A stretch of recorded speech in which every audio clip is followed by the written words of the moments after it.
We love a good queue in Britain. We invented queuing. But this is on another level. There's hardly any order or management going on here. I had heard was that there is no freedom of speech in China, in that everything is censored here. Couldn't record what just happened because it was so chaotic.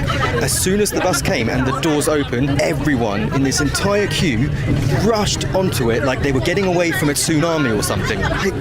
People were literally climbing over each other to get into this bus. I think quite a few of them were actually laughing, so maybe they find it kind of funny, but yeah, to us it's a little bit more than we bargained for. But I don't know what to say. I feel a bit deflated. Over the whole trip, 3.5 weeks in China, I can't help but feel actually a little bit upset because I'm finding it really hard to appreciate what's on the other side of the fence because I kind of can't even barely see it. People everywhere pushing me. There's speakers going off in my ear really loud. It's just completely taking it away. But it was definitely the most disappointing for sure. Being brutally honest, it was the worst paid experience we've ever had. この男性は中国で10年もの石碑を過ごした後、心身ともに限界を感じて母国へと帰還しました。10年という長い歳、自らの夢を追い求めて懸命に活動してきましたが、もはやこれ以上のコラボはできないと彼は心境を吐露しています。One of the cultural differences that people struggle with a lot is the idea in China that you can just stare at people, invade their personal space, and even pick up items out of their shopping trolley. I've experienced all of these things, and when I was living in China, families would just stare at me in the supermarket. They would say, oh, this is what foreigners eat. Look, they love bread and milk. And they would come and pick stuff out of my shopping cart and stuff like that. So there are many things which are very different in China, like the concept of personal space, like the concept of loud noise. Chinese people shout very loudly. They're boisterous. They will bring music into a sauna, like this guy was doing here the other day, a Chinese guy who I'm friendly with, but he just brings his iPad in and puts it in the sauna and is blasting out Chinese classical music in the middle of a sauna where there's lots of people. And this is kind of one of the big reasons why I don't anymore, is the annoying habits of Chinese people. And this is tied into the point about cultural differences, but it can just be quite wearing. I was there for 10 years and it just starts to wear on your nerves when people are extremely loud, they spit, they let their kids pee in trash cans or on the street. They don't queue, there's pushing. You know, old grannies will barge you out of the way at a roadside food stall. It's just a bit basic, some of the behavior, some of the habits, the constant clouds of smoke. All of these things have improved in recent years, but there are still a lot of people that haven't been educated because China is largely a rural country. こちらのカップルは旅の様子を発信する YouTuber です。彼らは中国を訪れた際に抱いた率直な感想をシェアしているのですが、向かった先は張家界。張家界という有名な観光スポットでした。God. There were a lot of people here, like thousands, in this queue that we're in. しかし現地に到着して早々、彼らは凄まじい人組に圧倒されることになります。I knew it was going to be busy, but I didn't know it was going to be this fast. I'm actually concerned how long we're going to be in this queue. 何時間も行列に並び続けても一向に列の終わりが見えてきません。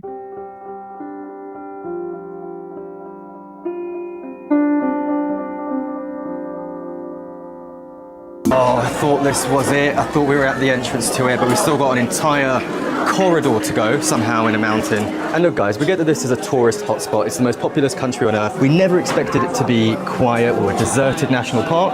But at the same time, it is a national park, not a theme park, so they should be limiting the number of tickets that they sell on a daily basis, and they're clearly not doing that. It's now 12:45, and we've seen nothing except for some monkeys. You know, if you're watching this hoping to come here one day, we have to show you what it is really like. Like, this is honestly what it's like. So just be prepared. Bring your snacks and your water because you're going to need them. 実はこの観光地、上へと向かうエレベーターがわずか3基しか設置されていないのです。それにもかかわらず入場券が無制限に販売されているため、到着が遅れた人は登ることすら叶いません。最悪の場合10時間も並んだ挙句に、何も楽しめず帰路に着くこともあると言います。It's even worse than the first bus queue. We love a good queue in Britain. We invented queuing. But this is on another level. There's hardly any order or management going on. Look at it. Where else can you see this in the world? Having said that, the number of people here does make it incredibly difficult to fully take in the view and enjoy it. I don't know what to say. I feel a bit deflated. Over the whole trip, 3.5 weeks in China, this day was the day. I was looking forward to the most. And I can't help but feel actually a little bit upset because I'm finding it really hard to appreciate what's on the other side of the fence because I kind of can't even barely see it. People everywhere and pushing me. There's speakers going off in my ear really loud. It's just completely taken it away. So this exact spot here is the spot that I saw on Pinterest that made me want to go here desperately. And this is the reality. ようやく撮影スポットにたどり着いても、今度は割り込みが非常に多く、結局1時間半も待機して、ようやく1枚の写真を撮ることができました。Couldn't record what just happened because it was so chaotic. As soon as the bus came and the doors opened, everyone in this entire queue rushed onto it like they were getting away from a tsunami or something.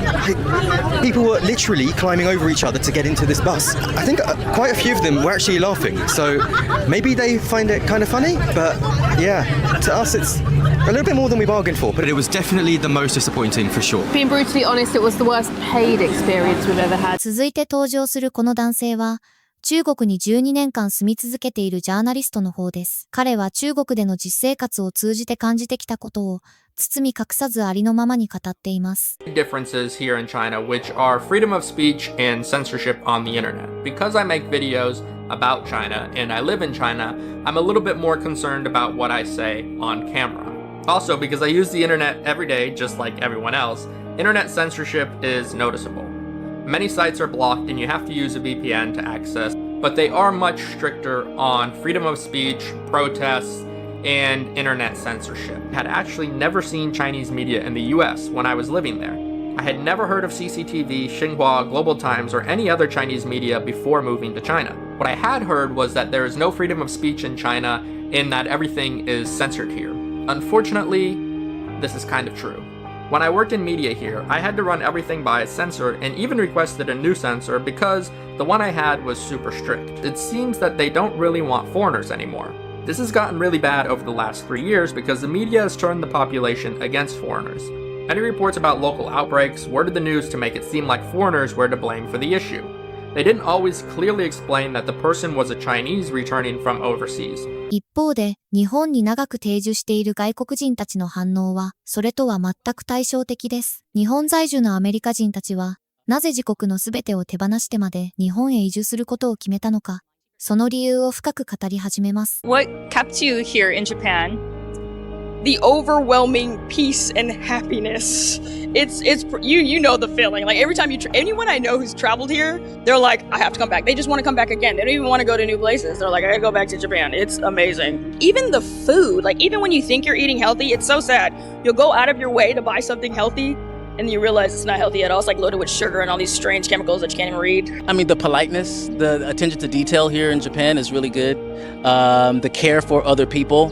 You know, the kizukae, kind of what the Japanese call, you know, that's what makes it really comfortable for me. I consider myself an Oreo. Black on the outside, Japanese on the inside. I can be walking home from my local station at any time of night and I feel zero fear. Like in America, I always have that in the back of my mind, that fear. I have to be looking around. But I can be walking home, I can be a little tipsy, sleepy, whatever. So why is it that healthcare is way cheaper in Japan than it is in the US? Do you know the actual reason? Yeah, they have socialized medicine, Do right? you know why they have socialized medicine? Tell me. Because America forced them to do it after World War II. Really? And yet America doesn't have it.